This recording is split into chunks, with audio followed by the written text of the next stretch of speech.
Okay, we are going to continue the process now. I already have my AOVs rendered. I am going to do my compositing in After Effects. And right now I have here my folders that came with my albedo and all of them with the alpha channel included. Ambient occlusion. I got beauty, but I'm not going to be using beauty, or you could use it maybe for your portfolio if you want to. I have diffuse, shadow matte, specular, and wireframe. So I'm going to try to build my compositing with it. So I'm going to import all those multiple files there, and we're just going to look for them. Okay, so here they are. I'm going to start with my albedo. It's a TIFF sequence, and I'm just going to just check it on. So it's a sequence. Import that one. Go to my ambient occlusion. Go to, I'm going to skip beauty. I'm going to bring diffuse. And then I'm going to bring shadow matte. And specular.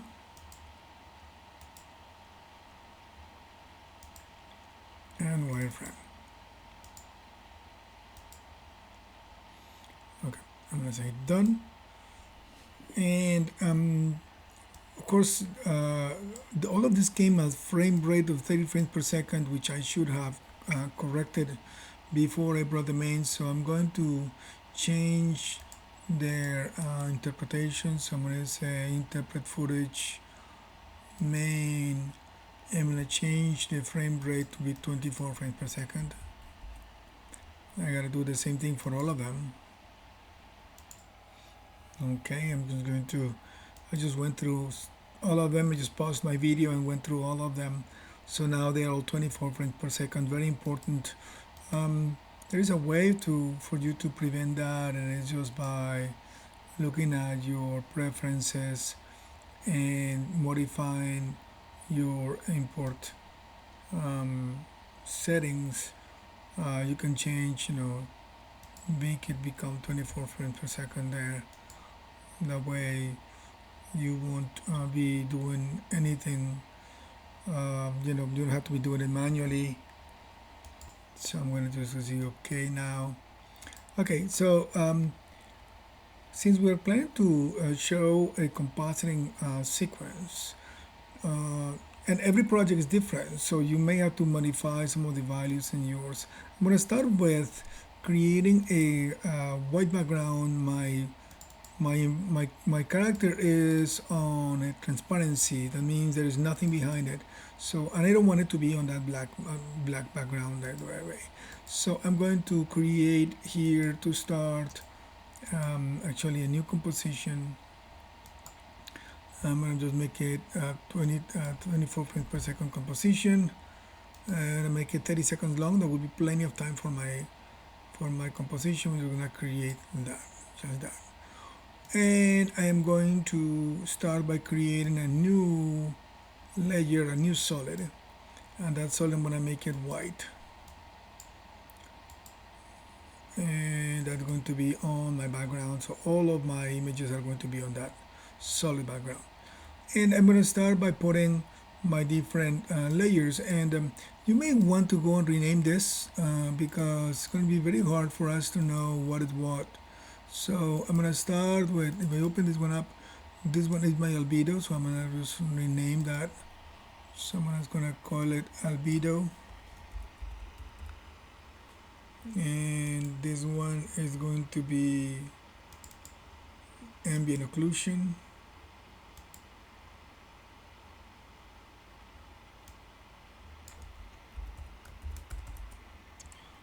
This one is my diffuse.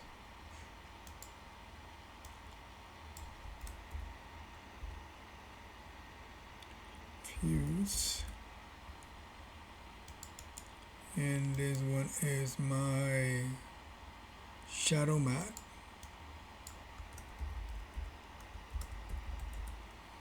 the one that looks kind of backwards, and it's not ideal the way it's looking, but I'll make it work.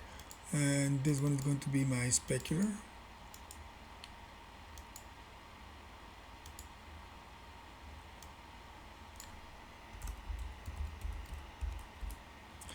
And this one is my wireframe.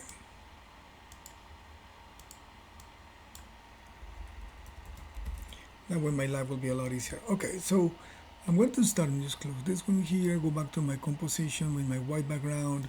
I'm going to start by creating my ideal look, the final view of I want my character to look, because I don't know how my combination here is going to come up or happen. So I'm going to start positioning my albedo on top of that white background. You can see that my albedo comes with good color information, good shadow information on the ground, but there is some kind of flatness to it. So I'm going to add on top of that, I'm going to put on top of that my diffuse. And my diffuse covers it. And the diffuse is too strong, I think. So I'm going to change the transparency on it. I'm just going to open up here and change the transform and go on the opacity. I'm going to bring it down, let's say 50%. So that gives me a bit of both with a bit of a sharpness contrast on it. And you can modify yours depending on what your needs are. So you may play around those values to make it look the way you want it. The next one I'm going to try here, just to give it more saturation to it, is going to be my ambient occlusion. So I'm going to put it right there. And that one I'm going to change actually the way it is acting on it. I'm going to just change my toggle to my mode. I'm going to just change it from normal to multiply. And that makes my character a bit too dark, so I'm going to open up my opacity again, and I'm going to just bring it down, maybe I say probably just 40%. You can see the difference. It just sharpens the volume a little bit and gives a little bit of shadow in those distances. That's giving me a pretty decent look. And the next one that I have there is my shadow matte. Although my object seems okay, and I'm going to just put a little bit of extra shadow to see how that works. This one, the way it comes is not ideal. It has some kind of a backward look to it. So the way I'm going to use it, actually I'm going to use it as a mask to modify a solid. So what I'm going to do is I'm going to turn it off. I'm going to create a new solid. And the solid, I'm going to make it black. I'm going to hit OK. And that solid, I'm going to put it under the shadow matte layer. So while that one is still there turned off, in my track mask here, I'm going to choose to use the Luma inverted. And what that means is that it's going to use the Luma information from my my guy there. That's kind of working okay, but I'm not totally sure about it. Actually, just should be doing something. Let me try to do the Luma here, matte here this way. Okay, that one does a little bit of it, but darkens it a bit too much. So I'm gonna just go and change the opacity of the layer. Pressing T, you bring the opacity, which is the same as if you open the transform and all that stuff. So just pressing T will bring the transparency or opacity. And I'm gonna just bring it down. I'm just gonna make it maybe just 30%. It's a small amount that I wanted to add. So it just darkens a bit more in certain places, so that my guy gets a tiny bit more contrast. And you decide how much you want it, or you might decide not to use it if you feel that yours is doing what it needs to do. So I'm just going to look at it here, right there. And the last one I'm going to add here is my specularity. I think specular adds a good value to it. And of course, this specular is not the way it is working. I'm actually going to say specular. I'm going to use it in the mode that is going to be either not from this first section, but from the second. I'm going to say add or lighten screen, and you find the one that works best for you. I'm going to say add, and you see the add makes it very, very shiny. I'm going to change it to maybe lighten. Lighten makes it shinier, but there is some little stuff going on here that I'm not totally sure. I'm going to go and say screen maybe. Maybe. I think I like better add, but I'm gonna just bring it down some more. So I'm gonna use, so I press T again and bring down the transparency of it so that I can use maybe 30% of it or 40% maybe. I'm gonna type it there, 40%, so I can see how much, how much brighter, how much reflection or reflective my object becomes, bringing a bit of that metalness that it has. So that is my compositing effect, or combination of layers or AOVs to give my result. The good thing about this is I could say, what, maybe I don't like the white solid, and I can just go and change the solid settings and say maybe I want it to be not white but maybe light gray, or a gray with a little bit of a tint that I think it adds to my portfolio or something. You decide, but this one makes it a bit more interesting if you want to make it a bit more appealing according to your look. So I have this right there, so I'm just going to go and save my file.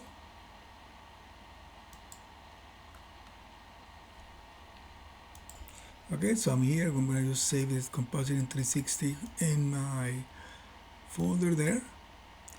Right. So now that I have my 360 with my correct lighting on my, at least with my desired effect, I am going to I'm going to bring down the shadow a tiny bit. It's a bit too hard, too harsh. So I'm going to bring it down maybe to 20. Yeah. Okay, so now that I have this, I'm going to start from that kind of deassembling it or bringing it back. So I'm going to move all of these guys except for this one. Actually, this one I'm going to just clip it to be the same length, holding shift. So clipping it here. So I have now all of them there. I'm going to move them all the way to the end of my whole sequence. That way that I start from that. And I'm going to start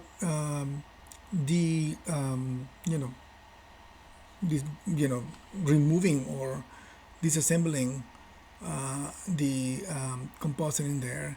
So I'm going to start by removing the specular. So I'm going to simply just go and grab these guys here. I could do different ways of combining this. I could try to duplicate or do something. So I'm just going to duplicate these layers. You can see how they are there. I'm going to just move it all the way to the top of the sequence. That way you have a better control of where they are. I'm going to just bring them here so they slightly blend from one to the next. So here you can see here I have my guy, my compositing shows up there, and I'm going to animate the transparency of this one. So I'm going to press T so that it doesn't start just so drastically. I'm going to animate it from there to here, and here I'm going to put the transparency of that one to 0. That way when it transitions, it's a gradual transition and makes it look better. Right, I'm going to do the same trick for the next one now. So on the next one I'm going to just do is I'm going to remove the shadow map. So I'm going to duplicate that one and move them all the way up. See if I can move them up. Sometimes a bit harder to move them. Grab them there. There it is. I'm just gonna move them all the way back. And again, I said remove the shadow matte, and I had not done that. So I'm gonna get rid of these two actually. Remove those two. And same thing here. I'm going to animate the transparency of this one, which is the one that is giving the effect. So I press T on it and then animate it from 20 to 0.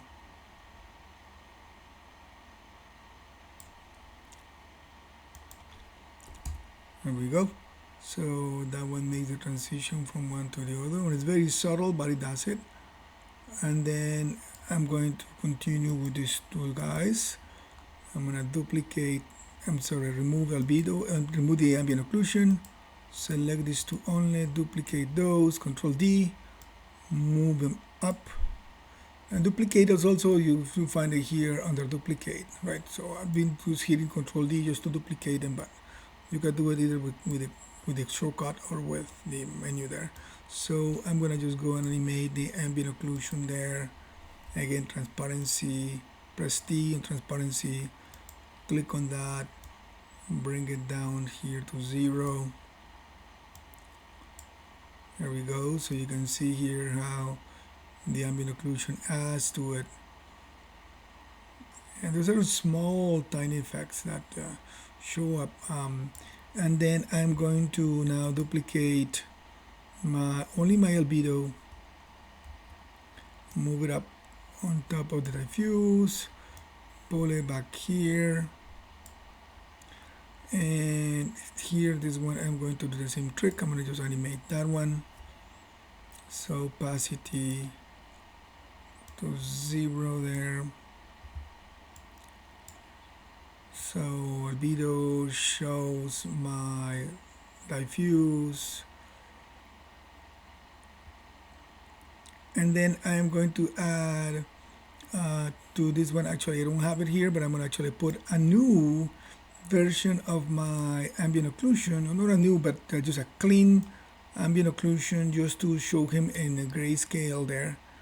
That way he can show that, but I'm actually going to do it slightly differently for this one. And I have the wireframe still pending to be done, so I'm going to just duplicate this one, and I'm going to move the duplicate under the albedo, and I'm going to move it here so that I can animate the albedo and show a little bit of the ambient occlusion underneath. So that way the ambient occlusion is still visible for that little segment, so my transition from here to here isn't that drastic. Let me save my file here. I miscalculated my length, so actually I need to add 5 seconds more. So I'm going to modify my sequence here. I'm going to just say composition settings. I'm going to change it. I'm going to add to it 5 seconds. There we go. So that way I'm going to grab everything and just close all of this, and I'm going to just slide it over for those 5 seconds. I'm going to open up my timeline a bit more here to those 35 seconds now, and I'm going to move all those guys to the end there, and I'm going to extend this one here to the end as well. And so I have opened up my movie for 5 seconds more, and now I'm going to add to this my wireframe.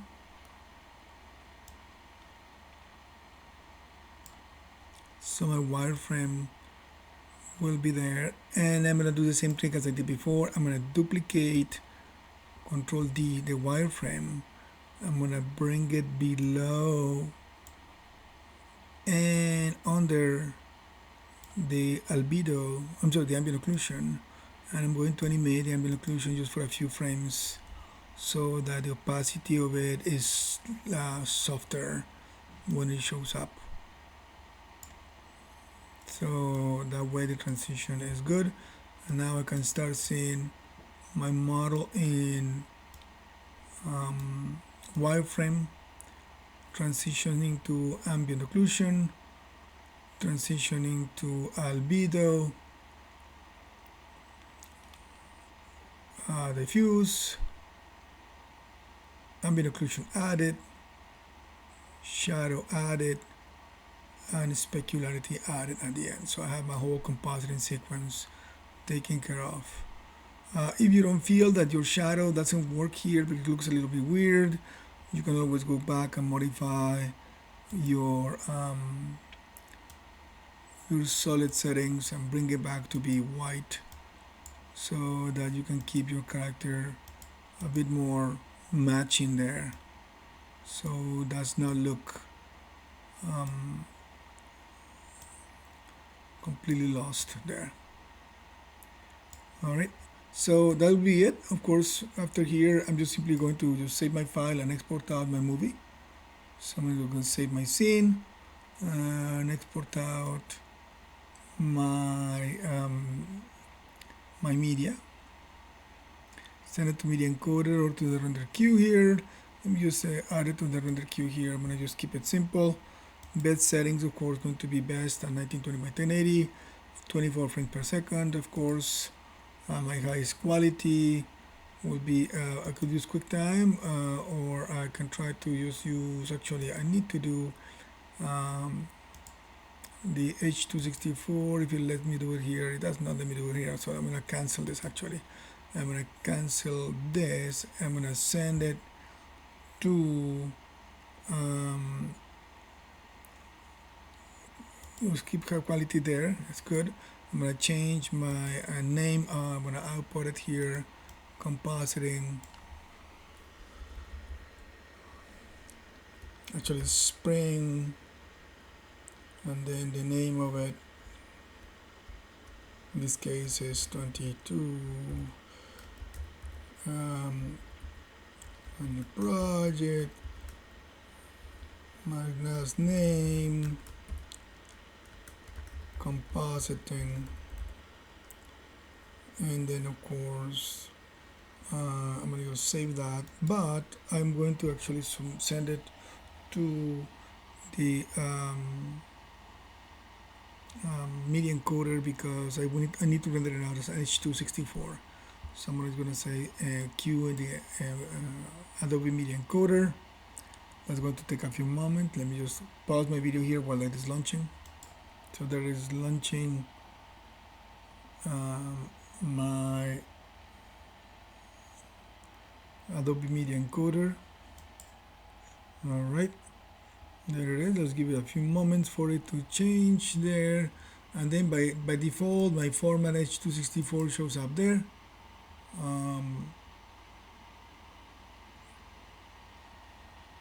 Trying to connect to that, just making sure that the format H264 is available there, and then my naming is correct in MP4. I don't have audio here. You could put some audio if you want to. 24 frames per second is available. Someone is going to say OK, and my folder is the same folder I have saved it, so I'm going to just submit it there. Give it a few seconds for it to process. Alright, it just continues going with my rendering there. So it's going through the different layers right now. We'll be done in any minute now.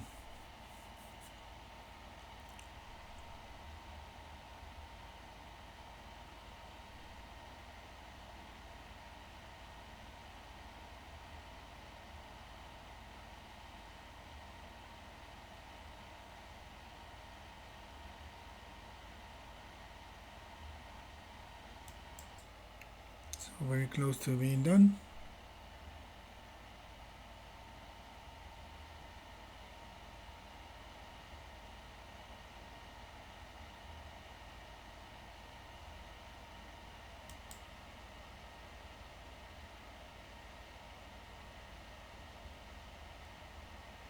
Okay, hopefully that's the end of it. took 4 minutes and 32 seconds to go through the whole thing. Just finished there, so let me just go and find the folder. There it is. 47 megabytes, not too bad. So let me open that up. Hopefully I'll be able to play the whole thing.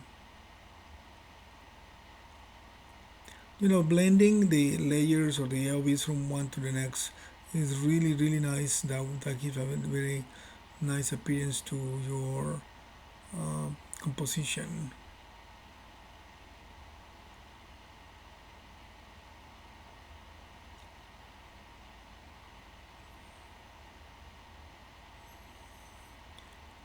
You can see that the different element appearing. You can put titles to each layer if you want, but definitely this way makes it pretty cool. All right, good luck with your creation, your composition, your compositing better, and hopefully you'll be all in good shape now.